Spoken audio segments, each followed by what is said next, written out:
kulantisan saaxiibayaal meel walba daafaha caalamka aad ka joogtaan ku soo dhawaada wararka Soomaalida iyo YouTube channelkeena qodobada aad ku daawan doontaan waxa kamid ah dagaalka Guraceel oo galay maalintii saddexaad iyo wararkii ugu dambeeyay xaaladda Guraceel banaanbax loogu soo horjeedo dagaalka Guraceel oo Muqdisho ka dhacay Somaliland oo magaalo kale maanta ka bilowday musaafiriinta dadka koonfurta Soomaaliya Ra'iisul Wasaare Roble oo ka hadlay doorashada ka socota Puntland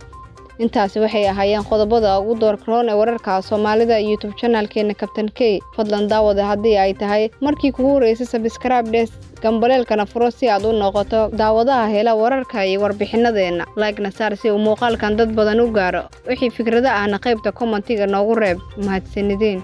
aynu ku bilownay magaalada Guraceel waxa wali ka socda dagaal culus oo u dhaxeeya ciidanka Galmudug oo garab ka helaya kuwa dawladda Soomaaliya iyo xoogga Ahlu Sunna oo ka soo horjeeda waxaana dagaalka galay maalintii saddexaad oo xiriir ah wararka ayaa sheegaya in maanta dagaalka uu ka dhacay dhinaca waqooyi ee magaalada gaar ahaan halka loo yaqaan dhanka jaamacadda oo ka tirsan Guraceel labada dhinac dagaalkooda maanta waa mid goosgoos ah waxaana wali qaybo kamid ah magaalada laga maqlayaa rasaas helteel ah oo u dhaxaysa labada dhinac dagaalkan haatan ka socda Guraceel dhanka Galmudug iyo dawladda waxa ciidamada hogaaminaya taliyaha guutada 15aad ee qaybta 21aad ee ciidanka xoogga dalka Mas'uud Maxamed Warsame taliyaha booliska gobolka Banaadir Farxaan Qaroole inta uu socday dagaalka oo si galay maalintii saddexaad ayaa waxa uu galaaftay askari iyo saraakiil labada dhinac ah iyo sidoo kale dad shacab ah oo waxba galabsan Ahlu Sunna dhankeeda ayaa wada guluf xoogan iyaga oo ka faa'iideystay fursadii si ay ugu baxdo taasi bedelkeeda ay heshay gurmad soo gaaray magaalada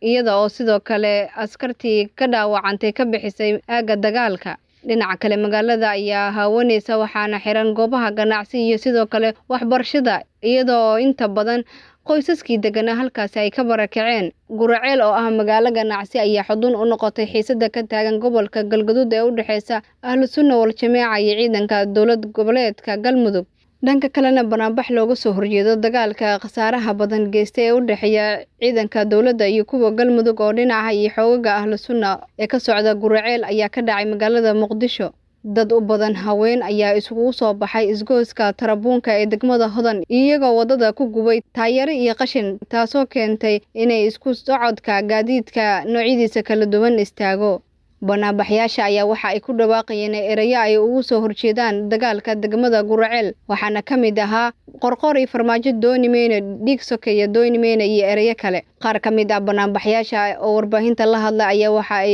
eedeeyeen madaxweynaha muddaxileedkiisu dhamaaday Maxamed Cabdullaahi Farmaajo iyo madaxweynaha Galmudug Axmed Cabdi Kaariye Qorqor waxa ay si cad u sheegeen in marnaba aysan ogolaanaynin in lagu sii dul dagaalamo degmada Guraceel waxaana qaarkood sheegeen inay garab taagan yihiin hoggaanka Ahlu Sunna ee dagaalka kula jira ciidanka dawladda iyo kuwa Galmudug maalintii saddexaad oo xiriir ayaa waxa dagaal culus oo u dhaxeeya ciidanka dawladda iyo kuwa Galmudug oo dhinac ah iyo xoogga Ahlu Sunna waxa uu ka dhacay degmada Guraceel kaasoo geystay khasaare fara badan dhinaca kalena Somaliland ayaa magaalo kale maanta ka bilowday musaafiriinta dadka ka soo jeeda koonfurta maamulka gobolka Sanaag ayaa shaaciyay inay soo dhamaatay waqtigii loo qabtay inay ku diyaar garoobaan dadka ka soo jeeda koonfurta Soomaaliya ee ku sugan magaalada Cerigabo badhasab ku xigeenka gobolka Sanaag Maxamed Khaliif Nuur iyo ciidamo badan oo wata gaadiid kala duwan ee booliska ayaa saaka wadooyinka iyo suuqyada muhiimka ee magaalada Cerigabo ka bilaabay qabqabashada dadka ka soo jeeda koonfurta sidoo kale waxa uu digniin u diray dadka isku dayaya inay ka dhuuntaan booliska isla markaana qorsheynaya inay ku sii dhex ganacsadaan gobolka Sanaag ciidamo tiro badan oo wata gaadiidka booliska ayaa lagu arkayay wadooyinka iyo suuqyada muhiimka ah ee magaalada Cerigabo halkaas oo si qasab ah ugu qabanayaan dadka aan dhalasho ahaan ka soo jeedin Somaliland si kastaba maamulka gobolka Sanaag ayaa hore u cilaamiyay muddo 2 toddobaad ah oo ay u qabteen dadka ka soo jeeda koonfurta Soomaaliya inay kaga baxaan magaalada Cerigabo taasoo ku ekeed maalintii shalay ahayd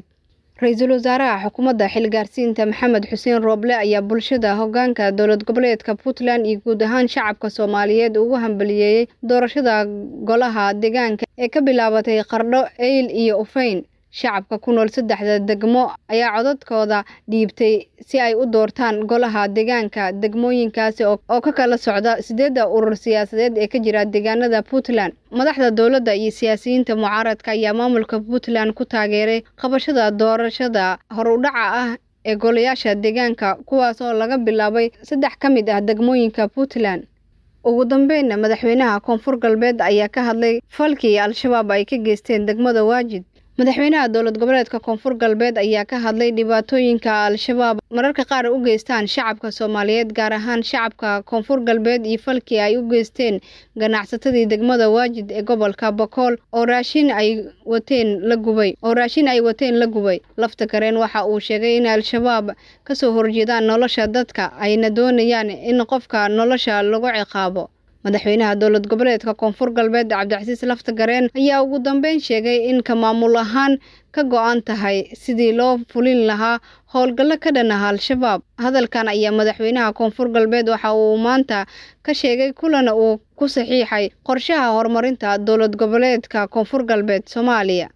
Guud ahaan waa naga intaa wararka Soomaalida ee aad ka daawaneyseen YouTube channelkeena Captain K. Intaan ku kulmi doono war midkaan la mid ah sida iyo nabadgelyo.